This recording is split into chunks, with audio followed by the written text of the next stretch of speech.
warahmatullahi wabarakatuh. Perkenalkan, nama saya Muhammad Ilham Saputra dari kelas A dengan NIM 231730856. Makan makanan sehat bisa ngindarin kita dari jompo walaupun kita masih muda. Nah, tapi selain akun-akun review restoran yang suka ngehasut, nyatanya ada satu musuh yang bisa bikin kita makin susah makan makanan sehat. Musuh apa itu?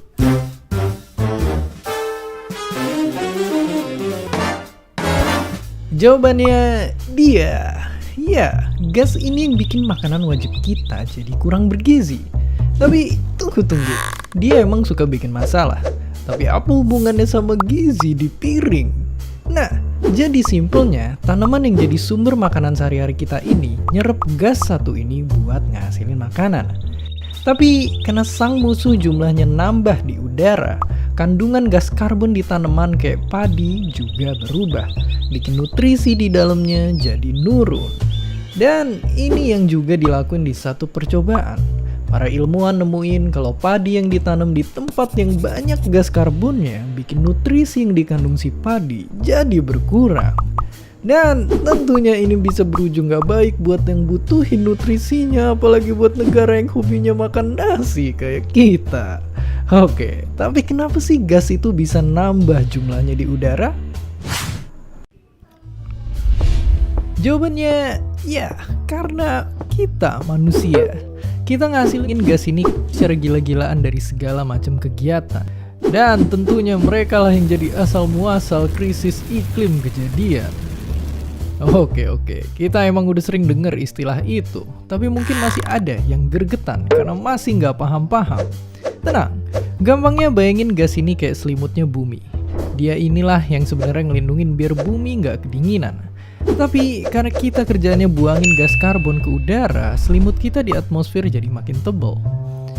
Ini bikin selimut yang tadinya ngejaga kita biar nggak kedinginan, jadi selimut polusi yang bikin kita kepanasan.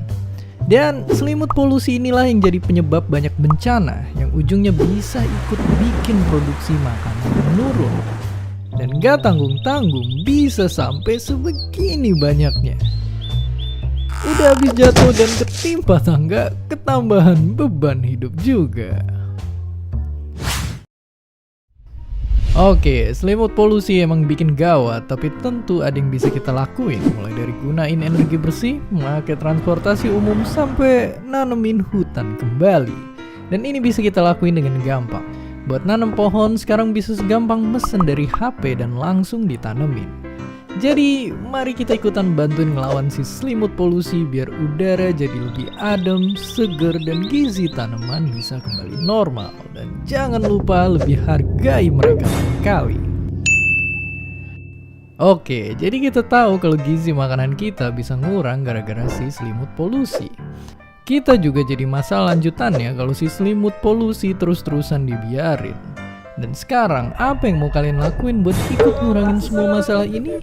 Dan seperti biasa, terima kasih.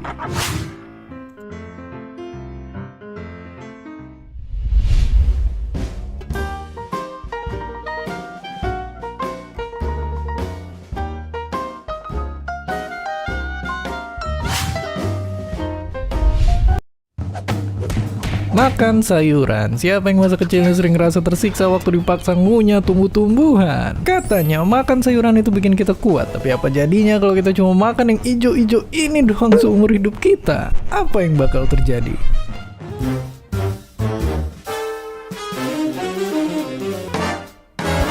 Ya, inilah yang kira-kira bakal kejadian. Setelah mulai makan sayuran doang, badan kita mungkin bakal sehat-sehat aja. Malah tubuh bisa makin bertenaga dan organ pencernaan jadi lebih sehat karena kandungan seratnya sayuran. Tapi terus lanjut ke beberapa bulan kemudian, jerawat di kulit juga bisa berkurang buat sebagian orang. Dan dengan makan sayur-sayuran yang beragam, badan kita bisa dijauhin sama penyakit-penyakit nyeremin. Ya, sejauh ini aman-aman aja. Tapi ada dampak buruknya juga kalau ini terus kita lanjutin dan kita cuma makan sayur sepanjang masa. Di beberapa bulan awal, badan kita mulai kekurangan vitamin yang berguna buat ngejaga gigi, tulang, sampai otot biar tetap sehat. Dan berbulan-bulan kemudian ada vitamin ini juga yang jumlahnya ikut-ikutan nyusut. Padahal dia ini berguna buat ngejaga pembuluh darah dan sel-sel saraf biar tetap sehat. Dan bertahun-tahun setelahnya tubuh kita bakal lebih kerasa bedanya. Tulang-tulang bisa lebih rapuh dan malah berpotensi ngalamin patah tulang dibanding mereka yang makan daging. Jadi ternyata makan sayur doang itu nggak sepenuhnya baik buat kita. Terus kalau gitu gimana sama orang yang emang sepanjang hidupnya cuma mau makan yang ijo-ijo doang? Sebenarnya emang ada caranya buat tetap sehat. Caranya itu dengan ngatur pola makan dan nyimbangin gizi. Apa yang kita nggak dapat dari daging harus diganti sama makanan yang ngasih nutrisi itu. Jadi ya, untuk kalian yang tertarik buat pindah haluan sebenarnya bisa aman-aman aja. Tapi kalau masih tetap pengen setia di jalan ninja ini, kita bisa ingat satu panduan ini yang intinya ngejaga apa yang kita makan tetap seimbang.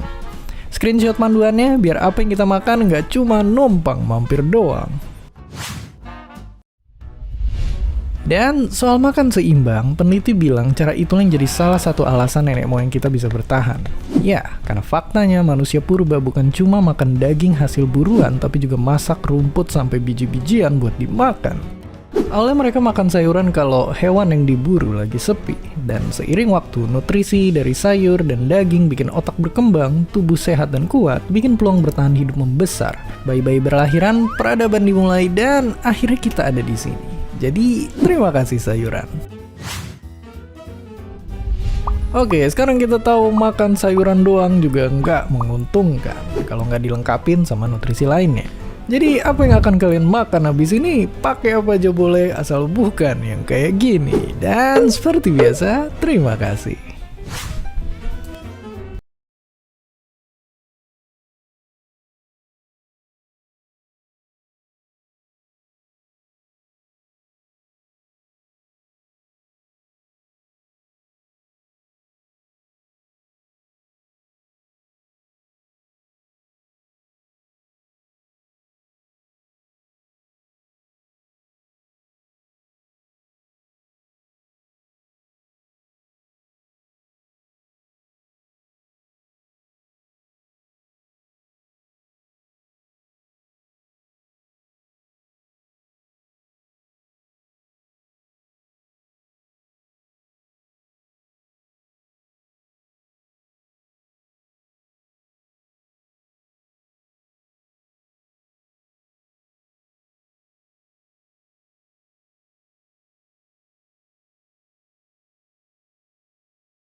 Nasi plus mie instan, bolehkah?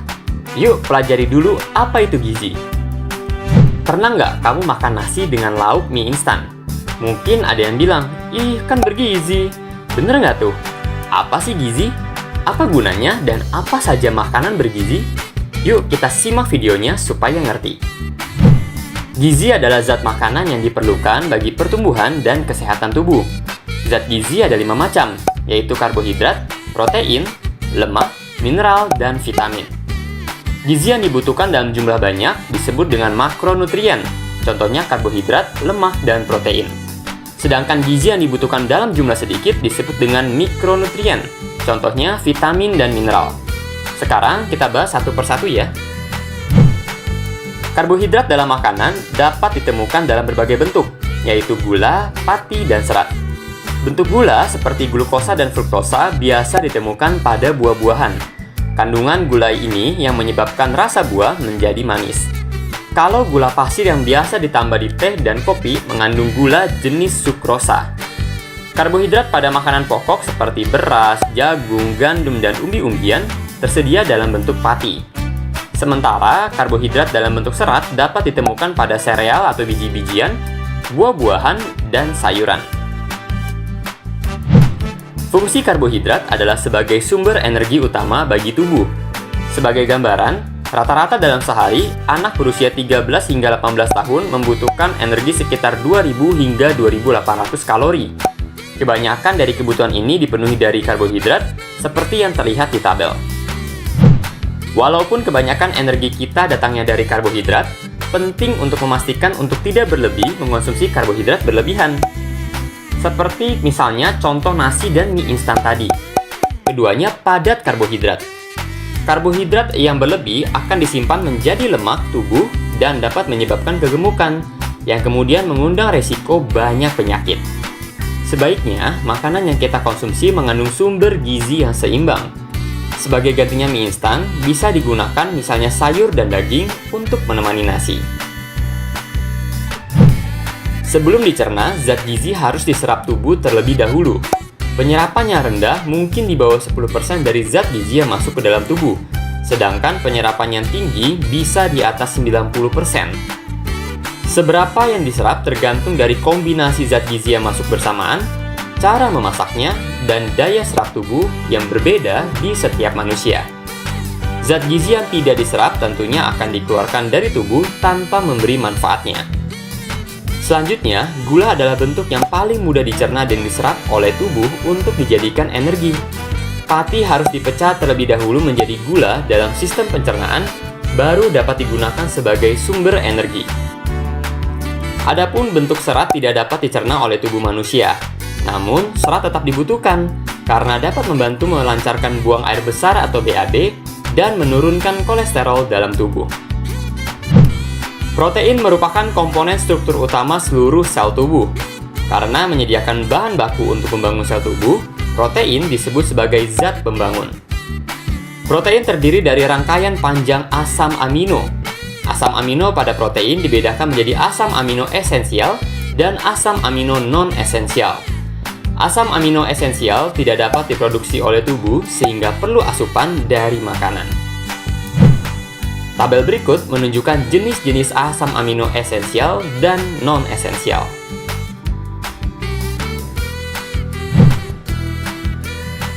Berdasarkan sumbernya, protein dibedakan menjadi protein hewani dan protein nabati. Protein hewani berasal dari hewan, misalnya daging merah seperti sapi dan kambing, daging unggas, ikan, susu, dan telur. Protein nabati berasal dari tumbuhan, misalnya kedelai serta produk olahannya seperti tahu dan tempe, kacang hijau, kacang tanah, dan kacang merah. Protein hewani memiliki mutu gizi yang lebih tinggi, lengkap, dan mudah diserap oleh tubuh. Sedangkan protein nabati mengandung isoflavon dan antioksidan yang bermanfaat untuk mencegah berbagai penyakit, contohnya kanker.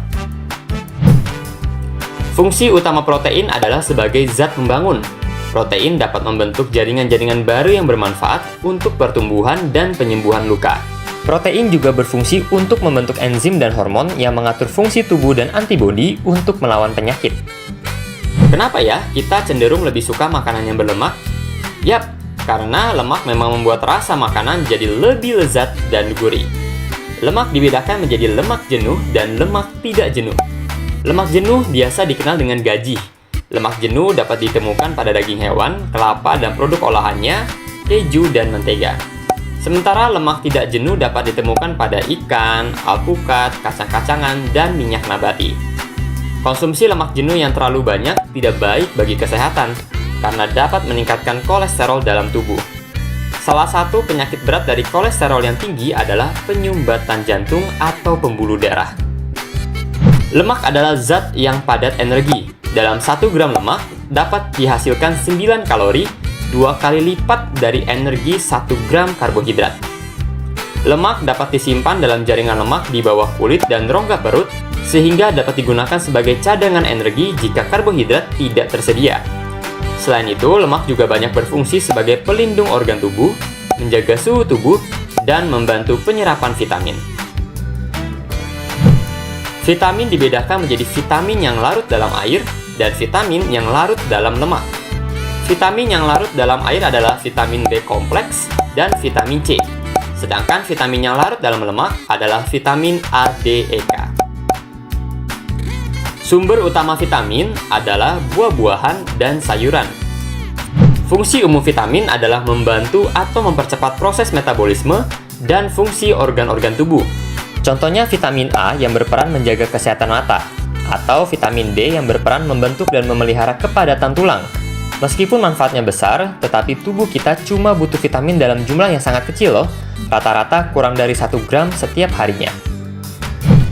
Mineral dibedakan menjadi mineral makro dan mineral mikro.